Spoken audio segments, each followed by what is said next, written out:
I do to increase my success after the embryo transfer, and can I travel immediately after the embryo transfer? We let our patients take a little rest for about 10 minutes immediately following the embryo transfer, but there are actually studies that show that the length of bed rest following the transfer itself has no influence on the success rates. So immediately after the transfer, you can pretty much be active. You can go directly to the restroom if you need to do so, and usually you do, because you're asked to keep your bladder full for the transfer itself. No worries, the embryo cannot fall out. For the rest of the day, normal regime. We just recommend to avoid extremes. Okay, don't go breaking any Olympic records. Maybe avoid like heavy physical exercise for the following 7 days after the transfer.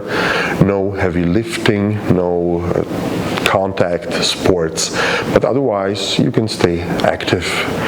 I usually say to my patients, anything that's fun for you, I recommend. Anything you don't like, I'm against it. Okay.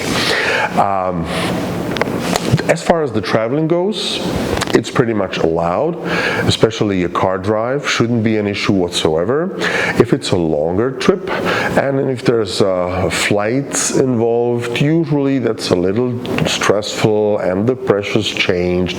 So in these cases, I usually recommend to travel not on the very day of the transfer, but on the next day.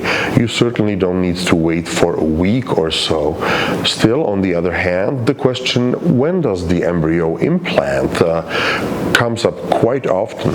If the transfer is performed on day 5 of the embryo development, then the answer is within the next 48 hours the implantation should start. So it's usually around day 6 or 7 of the embryo development. After that, once again, even the traveling and the physical activities should be safer.